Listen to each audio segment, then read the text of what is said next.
Hey, yo, what's up, guys? This your boy, Buttmeister, coming at you with a little video I want to show you guys in case anyone out there is wanting to learn how to make music. So, if you're going to use FL Studios, which I use, unfortunately, um, I don't know if it's FL Studios or if it's, my plugins. But for some reason, FL Studios likes to get corrupted on my projects and crash a lot. So, with that said, you got to learn a hotkey. It's called Control. You hit the Control key and then you hit N. Okay, that's your friend. Control N, and it will auto save your project as a new project name. So you'll still have all your other old projects, but it'll have you have a brand new fresh one, so you can keep on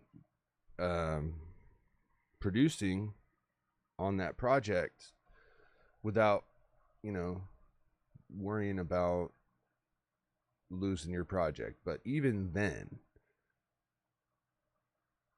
corruption might happen. So I'll go over a few things later.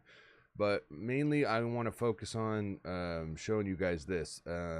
On the master, you always want to have a limiter. And let me show you in a second why. Let me turn it down.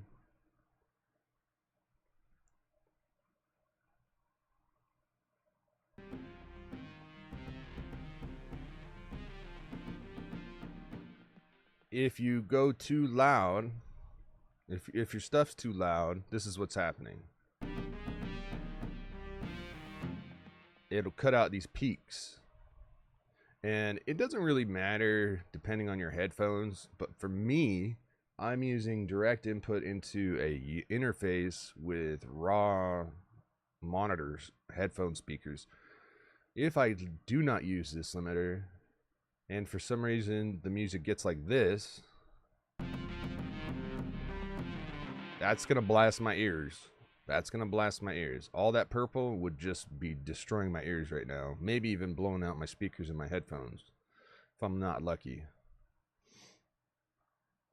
So I'm just gonna delete it and put a new one on because I don't feel like tweaking that knob just right.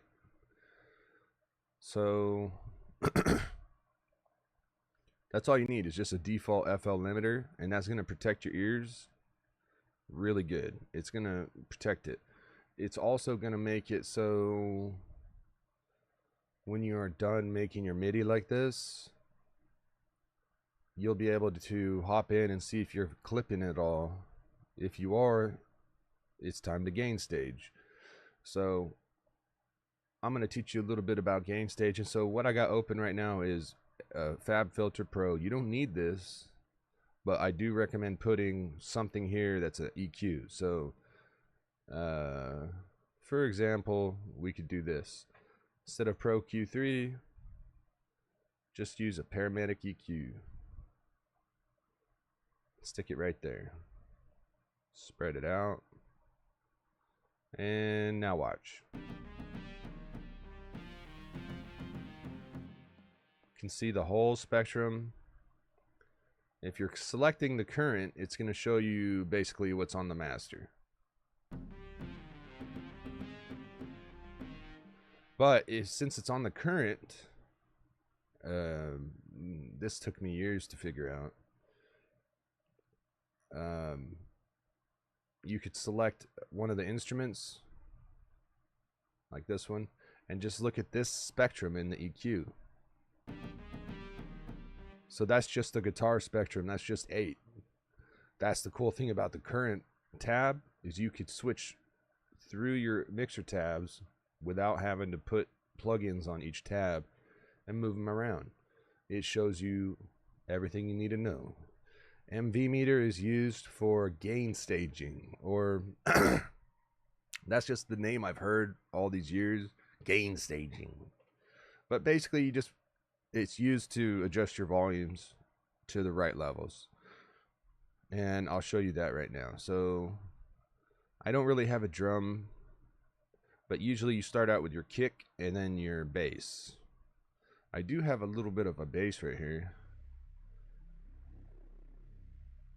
So this one's hitting on 0. It's just right.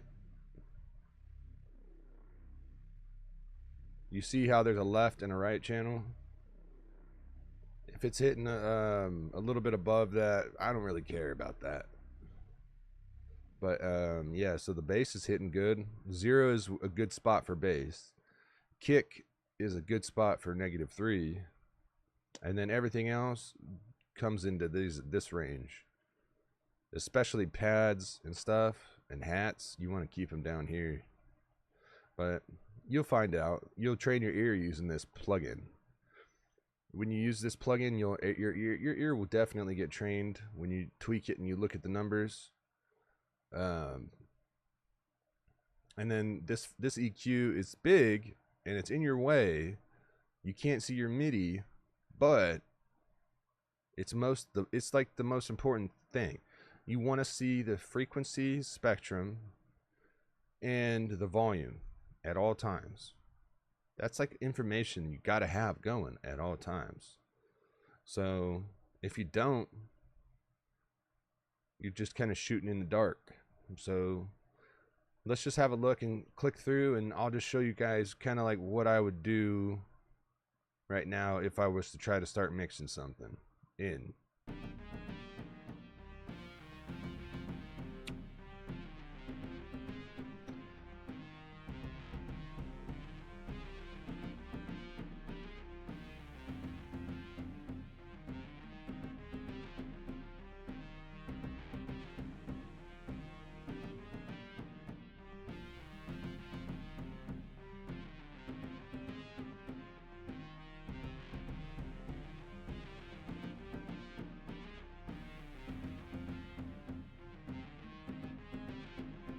So all this stuff is super loud, right?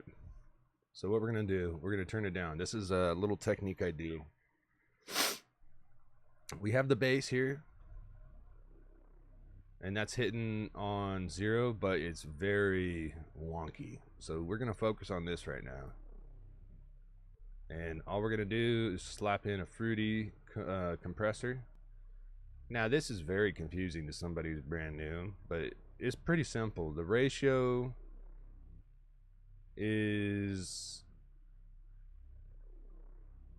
like the strength, and then the threshold is also kind of like the strength. I don't really know how to understand it, but I think the threshold is like taking it down to where you want to bring stuff up, and this is like the strength of that. So like as you can see, we're changing the wonkiness right now.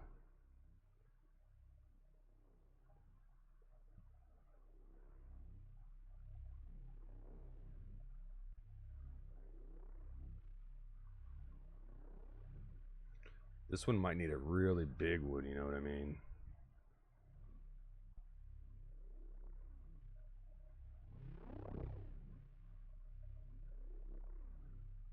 Since it was so wonky, you know? That feels more bassy. And there's something else you could do with release. You can turn this off. That made it wonkier.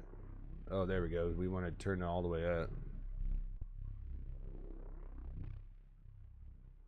I take it upon myself not to learn these things, because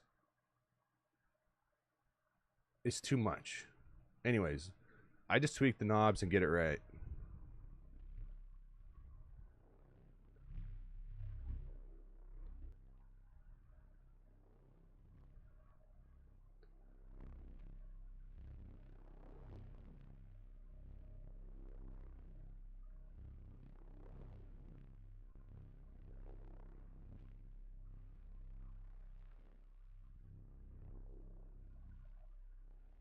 I really also like the fact that if you have an EQ on your current, you can EQ anything right away and just backspace, so you can test it out and see if you like it.